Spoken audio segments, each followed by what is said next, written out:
Hi, good day once again, and we are now in the week one of our lesson for Advanced Financial Management course for cooperatives in the Philippines. For this week one, our first lesson will be about the understanding the cooperative model in the Philippines. So, understanding the cooperative model in the Philippines is crucial to anyone involved in cooperative financial management. This lesson provides an overview of the cooperative model in the Philippines, its principles, its structures, and significance within the context of financial management.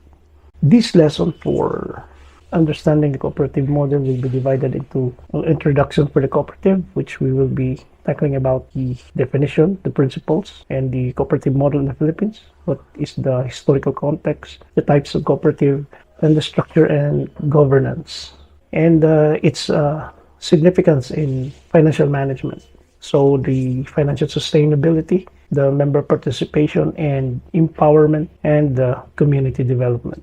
The understanding of the cooperative model in the Philippines provides a foundation for effective financial management practices, fostering cooperation, empowerment, and sustainable development within cooperative organizations and their communities. So let's dive into the definition of the cooperatives. So in order to understand the cooperative model in the Philippines, we will try to review sort of what is the cooperative. So a cooperative is an autonomous association of people united voluntarily to meet their common economic, social, the cultural needs and aspirations through a jointly owned and democratically controlled organization. So these cooperatives are autonomous associations. It is an association of people who are united voluntarily for a common goal. So that is the cooperative. And this goal entails the ability for them to improve economically with additional principles of a self-help and mutual help. So in the Philippines, the cooperatives operate under the Cooperative Code of the Philippines, which is under the Republic Act number 9520, and find the legal framework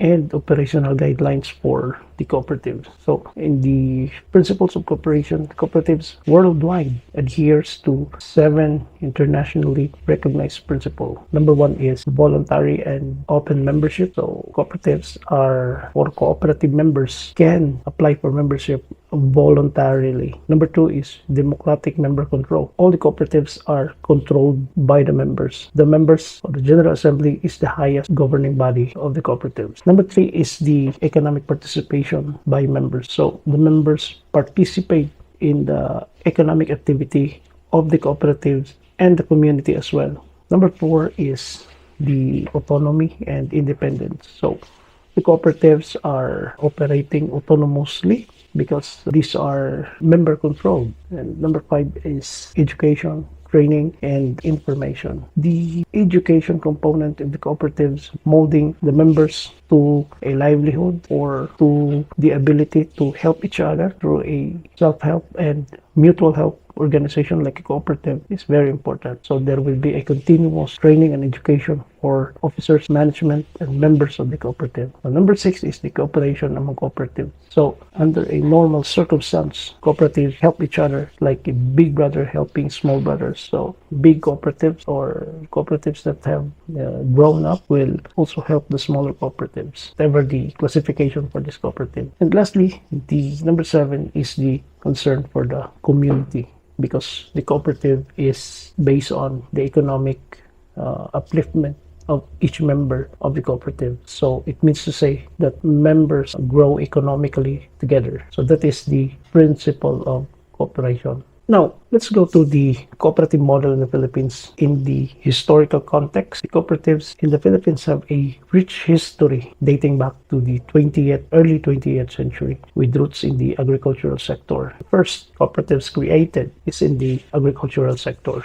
And there are a lot of lessons about the history and how the cooperative came into being here in the Philippines, but we will not tackle on that more because we will be focusing on the other side of it. But it's very important that we know that in the early 20th century, cooperative arrived in the Philippines. And this cooperative movement gained momentum with the passage of the Cooperative Code of the Philippines, which provided a legal framework for the organization and operation of cooperatives across various sectors. So, although there were cooperatives that already existed prior to the passage of the Cooperative Code of the Philippines, but it was somehow not really regulated, but gained more identity with the legal foundation for the cooperatives that was passed into law here in the Philippines. Now, let's go to the type of the cooperatives. So, there are several types of cooperatives in the Philippines nowadays, but I will cite a few that are working and important here in our country. Number one is the agricultural cooperatives. There is also a consumer cooperatives.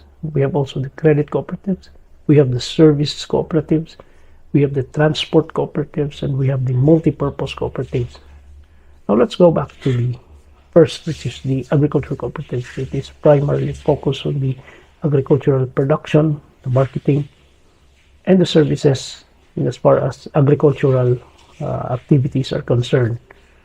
Now, another one is the consumer cooperative, which is organized to provide goods and services to their members at fair prices. For the credit cooperatives, it is to provide the financial services such as the savings, the loans, and credit facilities of the members. For the service cooperative, it offers various services including healthcare, maybe education, housing, and utilities. There is also what we call nowadays the transport cooperative, which offers the public utility transportation here in the Philippines. Another one is the multipurpose cooperative, who is servicing various services, sale of goods, and credit services to the members, whatever is appropriate for the organization or the cooperative. So for the cooperatives who have multiple services and products offered to their members, they are registered as multipurpose cooperatives. Now, for the structure and governance, the cooperatives in the Philippines are democratically governed, with the members having equal voting rights. So regardless of the investment or shareholdings, you or every member have equal voting rights, or it is called the principle of one member, one vote. Next one is the General Assembly, serves as the highest decision-making body where members participate in policy making and elect the board of directors for the cooperatives.